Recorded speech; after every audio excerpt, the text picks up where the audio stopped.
Nice. Yeah, so this one is kind of that is totally half finished, even though it doesn't have a lighting warning. Interesting. And it has music too. Oh, that's true. Yes, no music in the last map for sure. Music is fucking loud too. Wow. Should turn it down here.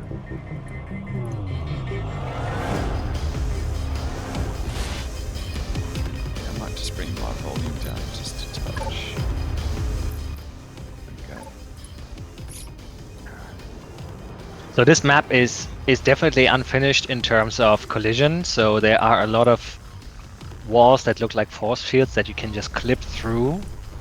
There are intended official ways to go outside, but there are also, because of missing collision, there are also ways that you can get outside that you're really not supposed to. There's a little station core in the middle of the map. Just trying to find you guys. I'm in the middle now, in the central core. So the cross section in the middle. There are some electric sparks around here. That's cool. Yeah, but I think that's just cosmetic. That doesn't do any damage. Yeah, I found one of the collision things. I'm outside. But there must be an official way to go outside, like an airlock or something that we can fly through. Yeah. Not just there's a glitch here in one of the force fields that you can just clip through. Yeah. But there was you are supposed to be outside, so there must be a way to get outside that was intentional. But I don't know. Maybe that wasn't made yet. The map is definitely half finished. Or I am noticing. Even... Oh, sorry. Yeah, no, go ahead. I'm noticing, like, I'm not moving, but I'm moving with the station. So I would think if I'm outside free flying and stuff, the station should move and not me. Oh yes. Okay, so Ray, you made a video with Hawk where he explained how this effect of the rotating station was made, and he explained that the station doesn't rotate. The central axis of the station and the space, the skybox, exactly, the skybox and the planet, all of that rotates. We are actually standing still, and the level itself is also standing still. It's just the central axis with the sun sails, illusion, solar panels. Yeah, right. And that's why you feel like you are rotating with the station when you're in free space, which of course is not ideal, which is probably also why we didn't release this map. I think Hawk was. Yeah, I think Hawk. He talked about how he tried to make it work properly, like have the station rotate instead of everything else. But there were issues with that, because when the station rotates and you are inside the station, I think you're not rotating with it. Constantly banging. Because the flying physics, they don't take that into account, that basically when you're on a train, you move with the train, because the air inside the train also moves, right? So you don't get, you know what I'm trying to say. Yeah. If you're in a moving room, then you will move along with the room. I'm not sure that the game can handle this. If we were to put ourselves into a room and then start moving the room, I don't think we would move with the room, because the flying physics don't handle this. Frustrating. So, and that's why rotating the station itself with the players inside it would not work. So, now that I think about it, maybe we're not even supposed to be outside. Maybe we are supposed to be stuck in the station, and the outside area is not meant to be explored. I'm not even sure. I found the central core, and it looks pretty cool. Yeah, it's cool. Oh yeah. It looks more dangerous than it is, though. Yeah. That's a nice visual effect. It's pretty cool. Now, if this looks pretty much like a. Yeah, it looks like a reactor in Descent, right? So you could actually shoot it up and blow it up. That would be cool. Yeah. Yeah, how's that feel? Yeah, it reminds me a lot of the reactor design that they were originally going with on Underground. Hmm.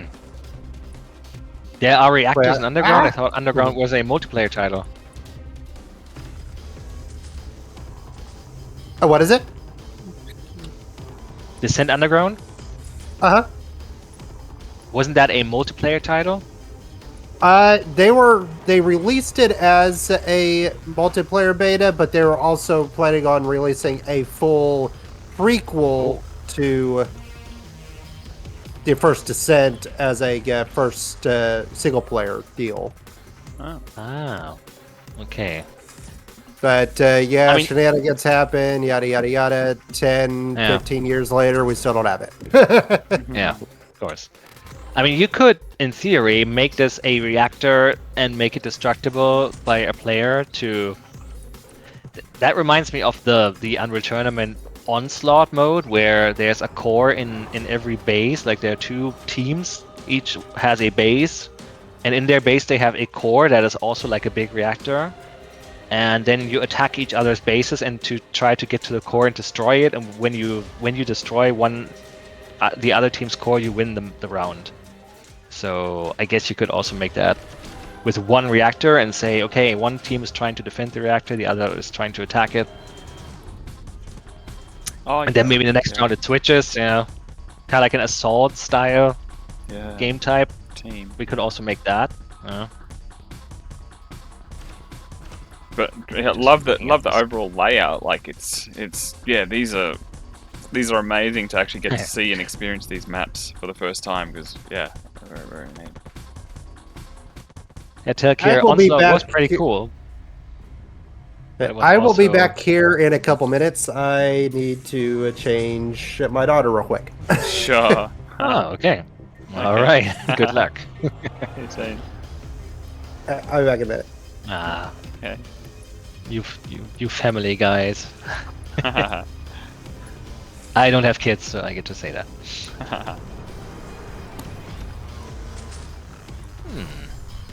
So I guess we're all moving around in different parts of the station now. I'm in the hangar, apparently, where there are a lot of Talon fighters docked. Okay, come and try to find you. Wherever that is. I'm just by came- Telk here at the moment. Hmm. I'm just trying to find where you are, actually. I'm Maybe. over. Oh yes, Yeah. hangar. Yes. Okay. Yeah. Yeah, I think you're down in the hangar too now. Yes. Yeah. First time I'm seeing this. I've never seen this before. Yeah. So cool.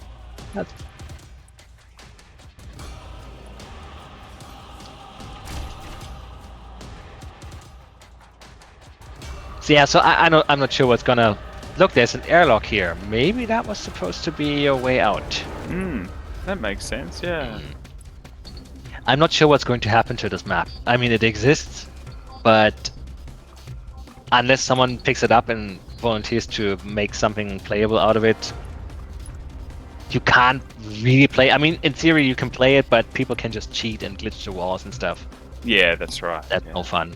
Yeah. So someone would have to at least clean it up a little bit. Yeah. But even then, if you go outside, exactly what Descent Max pointed out, you're going to be rotating with the map. Maybe in the end this map was never designed and never intended to... Well, it was originally intended for players to go outside, but maybe later on that was retracted and is no longer intended to be outside, and it's only just for the views Right. from inside the map. Yeah. I mean, the map is really big on its own, even if you don't go outside. So maybe it was never meant to be.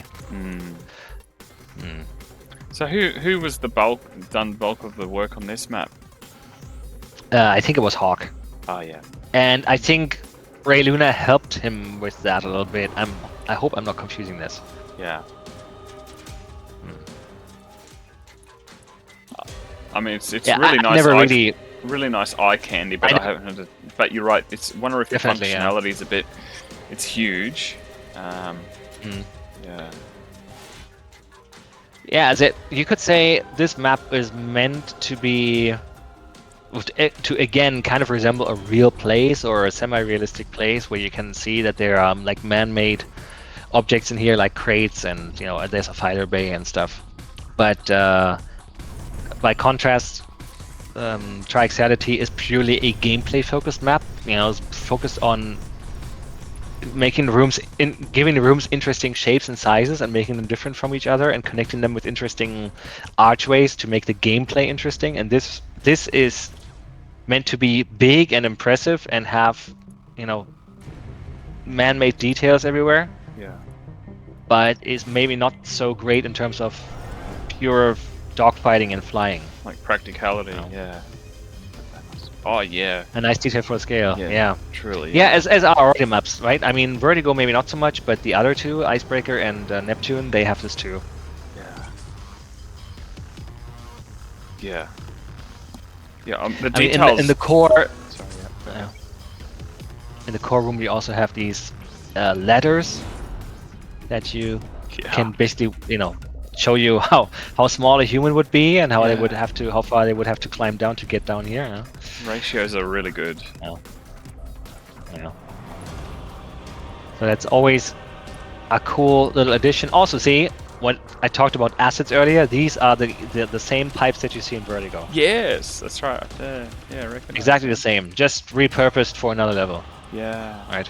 And you wouldn't instantly notice that, but yeah. No. And these tanks are also in Icebreaker. I'm pretty sure I've seen those before. Yeah, it's just mix and match. As a level designer, you use what you have. Or if you want to make something entirely new, then you have to model it yourself, or you have to have a modeler on your team that you can ask. Yeah. And then they will model it for you. Yeah. I mean, truly would be amazing to see the level finish, but I also realize someone has to put in a lot of effort still to finish it. I mean, but then again, how many percentage-wise, how far do you think this map is down the road? I mean, it's done a lot of work. Well, I mean, visually, it's pretty impressive already. Yeah. You just have to fix the collision issues first, so that we can't clip through the walls where you were not meant to. Yeah. And then I don't know, but it's all about playability, right? I mean, how well does it play? Are the pickups properly placed for balancing? How many players does it need to be fun?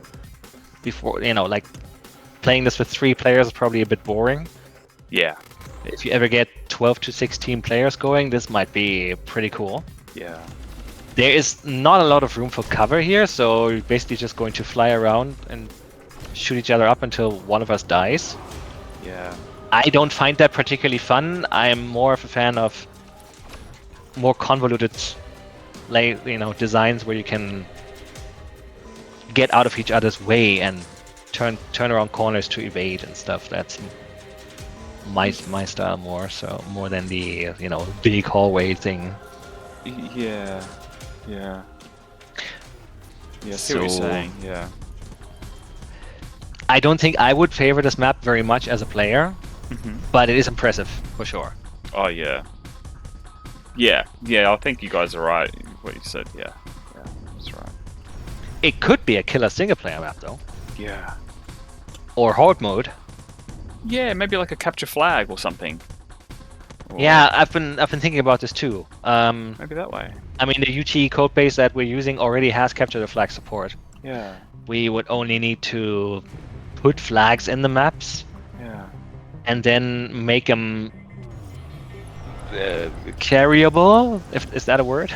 Yeah. By the player ships. Like if one of us carries the flag, then you also need to visualize that somehow.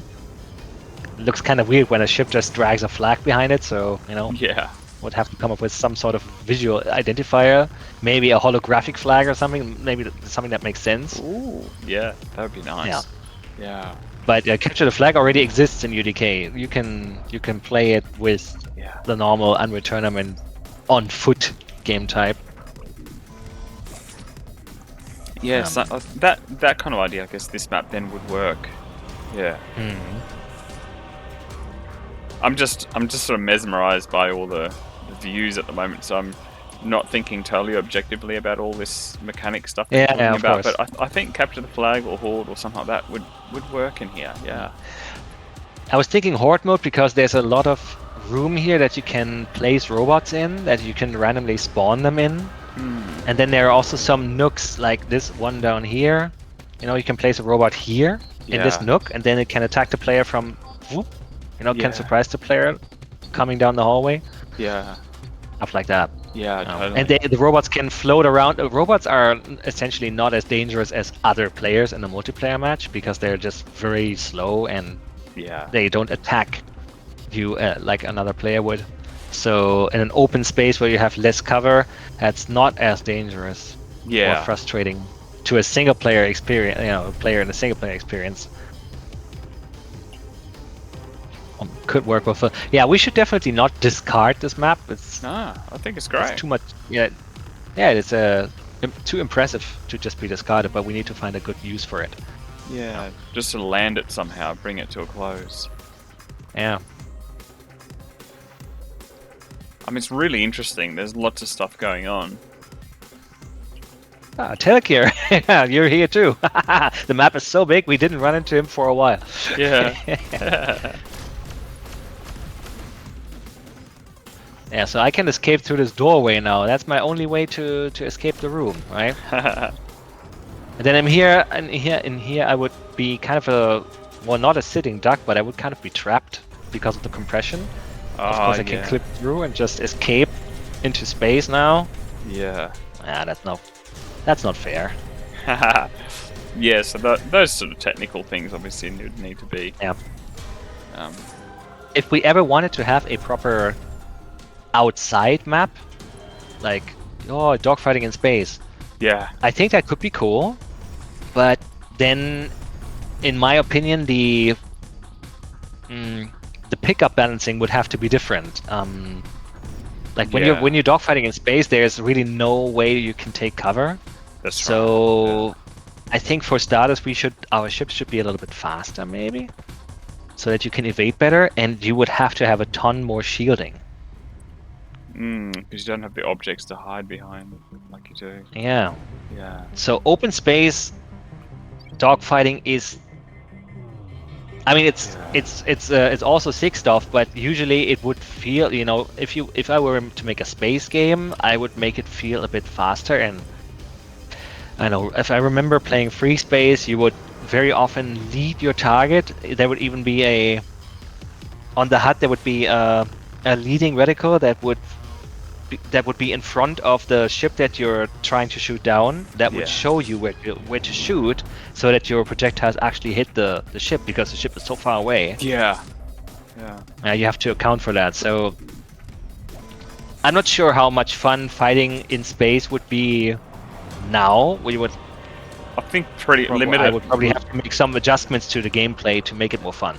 Yeah, I do find open space fighting probably a bit boring in a massive outer space area, and that's why like games like Free Space just never appealed to me, because it's just like, well, I like architecture and using this, but having me too. Even though I did enjoy the Free Space games, but more for the story and the drama. Yeah, that was cool. Yeah. Architecture, that's definitely my thing too. But yeah, you were probably going to say that a small outdoor area, more like in Descent 3, maybe something with a planetary surface. Yeah. That's a bit. Thinking of the sea. Just what kind of areas did you find annoying? Yeah. Telekir. In Descent 3. Oh, really? Awesome. Oh, really? Okay, because I actually really love that aspect about D3. Okay, so that's interesting. Well, not true. Yeah. But I like, so that's interesting. It's more like a taste thing. So, yeah, you don't want to go too much outdoorsy, but maybe a little bit. Just a little bit. But Yeah. Balance, maybe. I think combat is trippers. What did it? Yeah, it is. That's it's much harder work. Yeah, it is. Oh, for sure. But I sort of don't mind it if it's in controlled amounts. Like, you don't want to have too much of it, but a little bit is maybe okay. Maybe. Oh no! Oh no! But you're talking about single player, right? What about Descent 3 multiplayer? Does it have open areas, and if so, how do they play in multiplayer? How does that feel? Same, I don't remember. Hmm. Yeah, I don't remember. Well, you told me that Descent 3 is your favorite. Why don't you remember your favorite game? So, so single player, Yeah. yes, but multiplayer, we've never had open areas in anything that I ever recall. Oh, okay. So single player, I love it for the outdoor, but there's never been a multiplayer that ever has had open area space outside ever. I see, yeah. Yeah. That kind of underscores my point of a big area like this maybe working for a single player with slower moving enemies, but not for multi. Yeah. Yeah, maybe more so. Yeah. Yeah, I guess. Oh, by the way, we don't have a time limit. We're gonna be stuck in this map forever. Forever. Yeah. I'll probably have to start going soonish, but yeah. But this is. I really love this map. It's been amazing to get a chance to see it. Mm-hmm. Well, you can play it whenever you want. You just have to.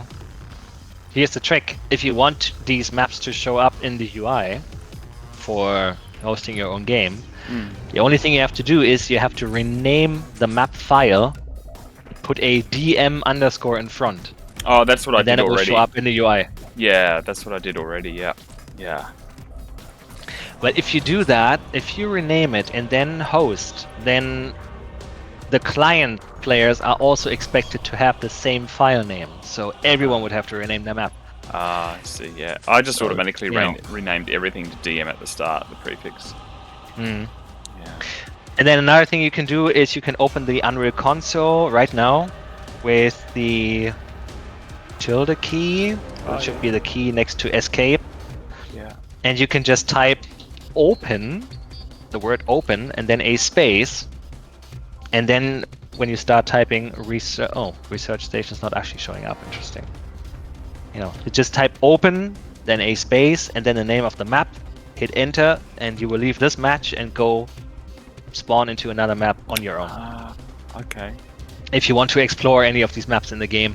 Yeah. That would be an offline game then. That would not be hosted online. That would just be you in single player. Yeah.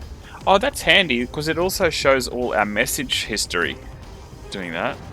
The console, yeah. Yeah, that's actually good. It does, yeah. That's nice because I was thinking now we can read all the messages we missed from Telkir. Exactly. Yeah, I was just realizing. Oh, now I can see them all.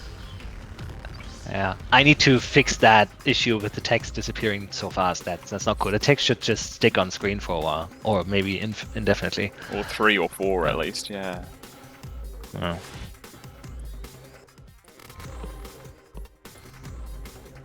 But yeah, no, love what I'm seeing. It's just, I guess, because it's not finished yet. It's got some work to go, but it's actually an amazing map. But yeah, it's finding that what's the purpose for it. I guess, hey, like multiplayer or single player. Or, in terms of game modes, I was thinking capture the flag for sure, because that's probably the easiest to do. Hoard mode would be really cool, but that involves some more work because I need to actually code some AI for the bots and then need to implement the bot models. Yeah. And then make, spawn logic for the bots and wave logic so that you can go through multiple waves and whatever, Yeah. But the cool thing about Horde mode would be that it can be played in a cooperative way, right? Players that would can be cool. team up against the bots. Yes. So that would be a co-op mode. Yeah. So those two modes are definitely what I have in mind for the future. Co-op would be really neat. Co-op would be just so cool. That's something I think would be nice. So this map might come back at that time, right? Yeah. Because it might suit itself better for one of these modes. Yeah. And I don't know how many players in our multiplayer world of Overload enjoy co-op, but I myself love Descent 3 2-in-1 co-op with multiplayer. Like, I can do that for hours and not get bored. It's just really enjoyable, but it's not everyone's cup of tea. I guess it depends on what people expect from co-op. If you expect a custom handcrafted experience that is meant for co-op, where every player has to pull their weight. You know, you have to do stuff that you can only do if you're 2 people or 3 or 4. Yeah. That's cool. Like, you can't do a raid in Destiny as a solo player. I mean, you can, but it's not intended to be that way. You know, you're supposed to do different things in the same room at the same time and shit, you know? Yeah. If you're just teaming up to shoot bots, yes, and it's basically the same, it's just a single player experience with more players, and you're cranking up the difficulty level to make it harder so that it offsets the fact that you now have 2 ships or 3 ships that go against the same number of bots, so you make the bots harder to make it more challenging. Okay, that can be nice, but that's not really... It's not really designed for multiple players. I'm not really a fan of... I mean, co-op is always fun, but I'm not really a fan of going through a single-player experience with multiple people, except to, you know, to do what we're doing right now. You know, chat and just have fun together, and the gameplay is secondary. Yeah. But interesting. If I want to play with someone and be challenged as a player, and I want the other players to also feel challenged in the same way, and not just one player is cleaning house and the others are just basically trailing them all the time. Yeah. Then I would prefer a game that is meant for co-op, where people have to work together because the task at hand demands it. Oh, yeah, like an objective. You can't, you can't resolve it on your own. You have to work cooperatively, and So in horde mode, I don't know. That would basically just be the same, you know. Okay, so we're gonna throw in more bots and we're gonna make them more dangerous, and then, you know, 2, 3, 4 people can team up and just have their hands full still. But essentially, you're just group shooting. Yeah. Well, the funny thing is that I'll just interject there, is that with Descent 3, we really enjoy the co-op just as it is. It's like we can sit there for 5 hours. It's just no worries and fully absorbed, just fully into it. So I think it's a matter of opinion. And so with Overload, a lot of people are saying, why didn't they introduce co-op into it? So I think this could be one thing that could give your game an edge if you had a co-op as a modern 6-DoF game, because it genuinely really is wanted. And no, Descent 3, Chug and a few of us guys, we just sit there and do co-op for hours because it's just really enjoyable.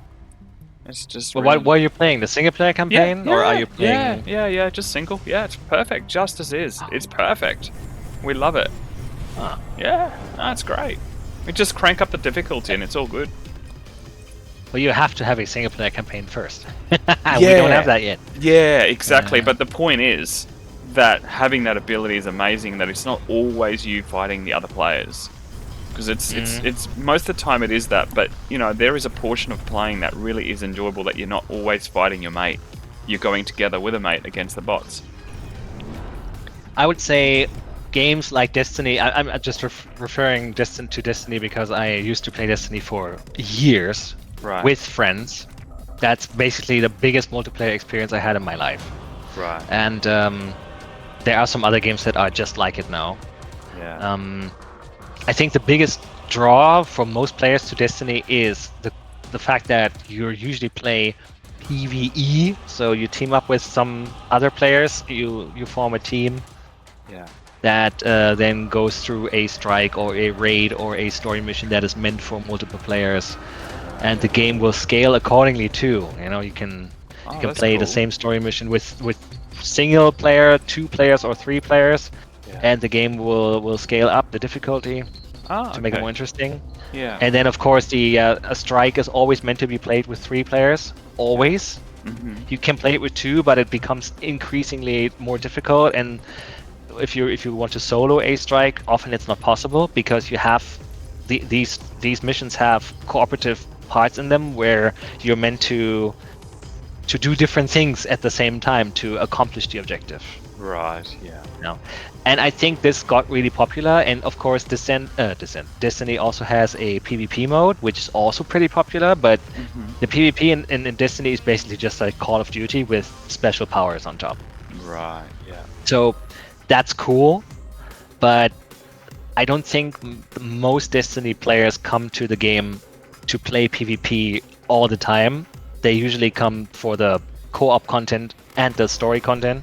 Yeah. And then they play PvP at the end of the day or something like that. You know? Right. Yeah. Because I have to say that Descent 1 and 2 co-op is still okay, but it's a tiny bit more boring because there's no storyline as much as Descent 3. Descent 3 with that real, you know, storyline does make it much more interesting. And it's like a storybook, but you get to do it as a team. Yeah. But your idea of dynamically shifting difficulty according to number of players, I think that would yet be a nicer feature that maybe that the other ones don't have, because they are literally the same single or multiplayer. So that's a point I never thought about, and that's probably actually a really good, valid point. Yeah. And it's so easy to do. I mean, just, you know, the simplest way would be to program the game to detect the number of players in the map and then just, I don't know, spawn 50% more bots. Yeah. You're done. Yeah, it's easy. You can automate this. Yeah, that's cool. That is really cool. I do like that. Yeah, absolutely. And a lot of games don't do that because they're not designed from the ground up for co-op. So, you know, yeah, okay, we added some co-op action to single player, and now you can go with your friends. But the game doesn't scale at all. And if you don't have a difficulty slider that you can crank up, then it will be too easy to play these missions in co-op, right? Yeah, true. You have too much firepower. Yeah. I think for Descent it works because the insane difficulty is, well, it is literally insane. You can't do that in, well, there are probably some pros out there who can do it alone, but I'm not one of them. Yeah. Yeah. So that is perfect for co-op. Yeah. Yeah. The dogfighting works quite well in space. I'm getting some hits in. Yeah, actually. I'm also being hit, so it kind of works. Yeah, insane is literally insane. Yeah, it is pretty crazy. It's amazing. Like the Class 1 drone shoots 5 balls at you at the same time. Yeah. First time I saw it, I was like, oh no, no, I'm not gonna play on that level. That's actually not happening. This map might yet come back into multiplayer with this outdoorsy fighting dogfight going on. I actually really like it. This is not bad at all. I love this fighting around your space station. It's actually a super cool experience visually. I think it's just a little bit too big. If this area was contained a little more and we would be a bit closer to each other, it could work better than it does now. Right now it's definitely hard to hit each other, especially if you have lag. Yeah. Makes it even worse. I don't know. I do actually. It's fun, yeah. Yeah, it is fun. It looks cool. Yeah. Yeah. It's hard to know sometimes the exact ratio, but yeah, I'm enjoying it basically. Although if you have a dispersion gun now, that doesn't really do you any good. You need a fast weapon like a laser, fast missile. Even a dumbfire rocket now, they just go off into space. They don't hit anyone. Yeah. You need fast weapons or locking ones. So. A cool thing is you can actually evade the homing missiles here. Just by being quick enough. Yeah. Oh, I'm down to 0%. Yeah, and no shields here on my end. Yeah, and you need an energy bank. There are no pickups in space because we're not meant to be out there. Yeah. Not yet. And maybe like if we had an energy center on the outside somehow. Yeah. But yeah, I mean all this stuff can be implemented, but yeah, it's just... This is a really cool map. Really love it.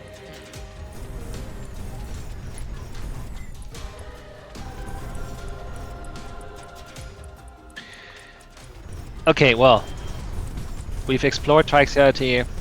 That was really nice. I mean, feel free. You can do whatever you want. It's not my map. Maybe you can do it again on the next session on Sunday. Yeah. Is it on Sundays? Yeah, that's right. Yeah.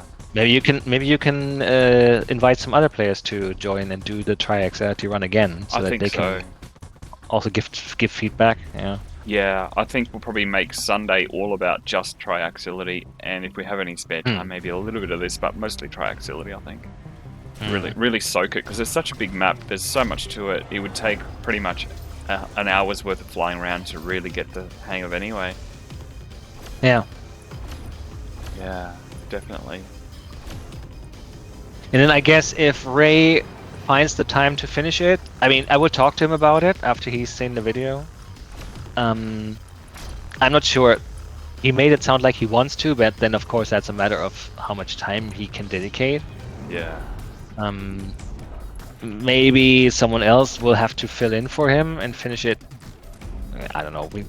I don't think anyone has touched UDK yet at this point. Okay, yeah.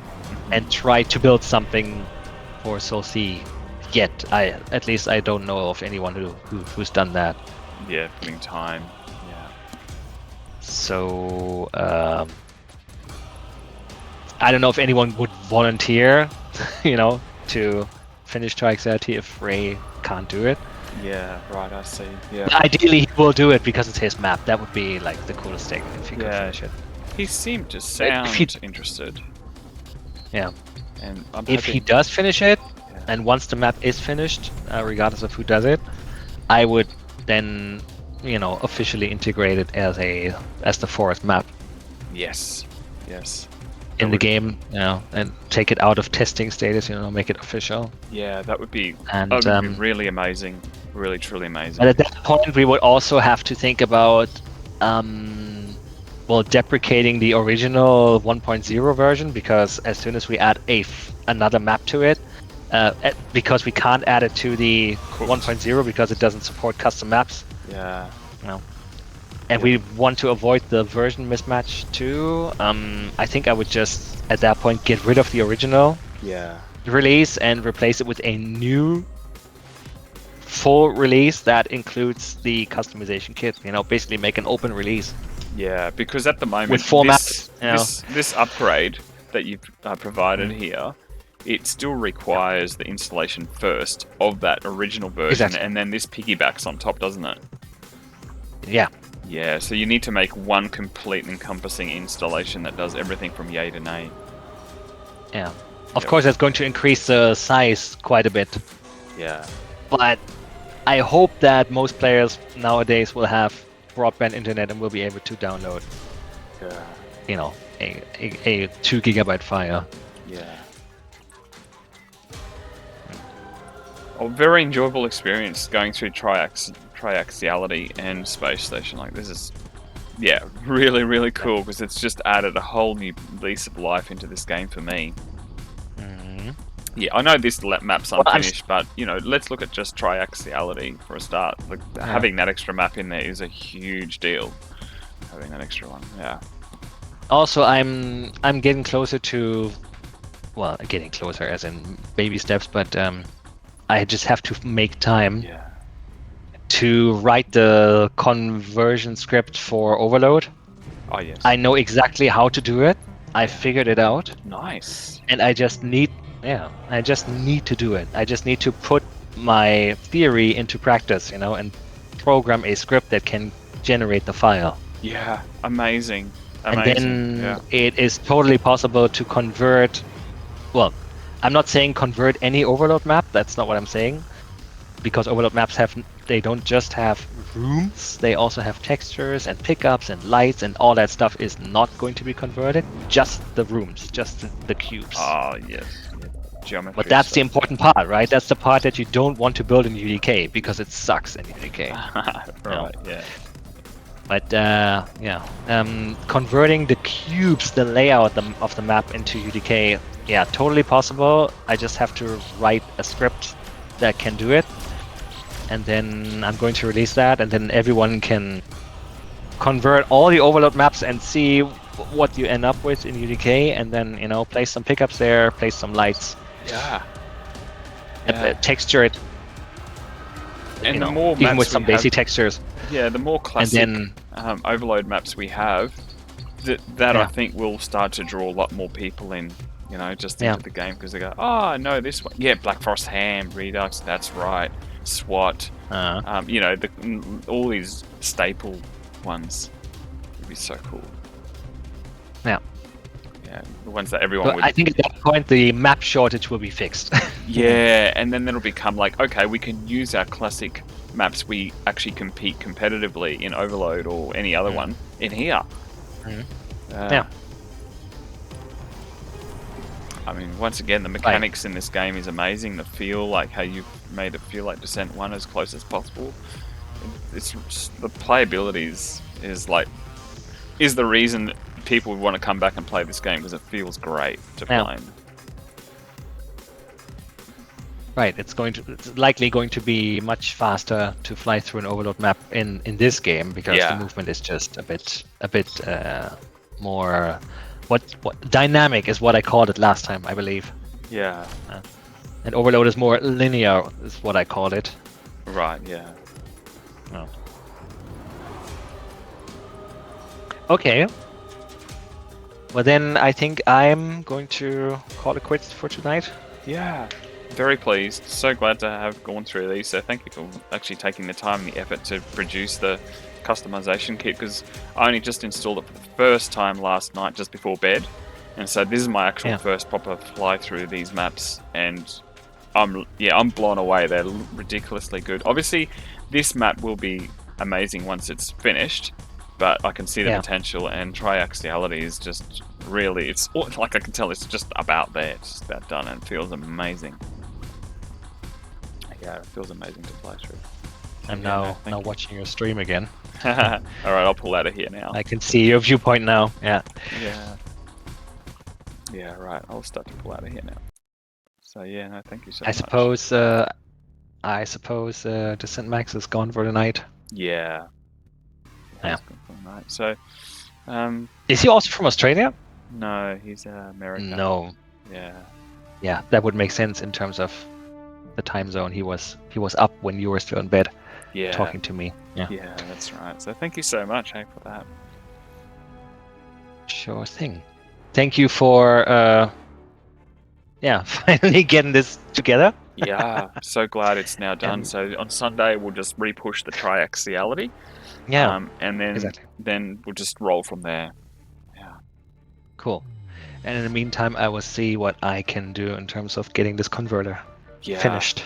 Wonderful. No promises, but it's cool. It's a cool little exercise too from a coding perspective. So you know, it's fun to do it. Yeah, we've come this far, so it's just not fun.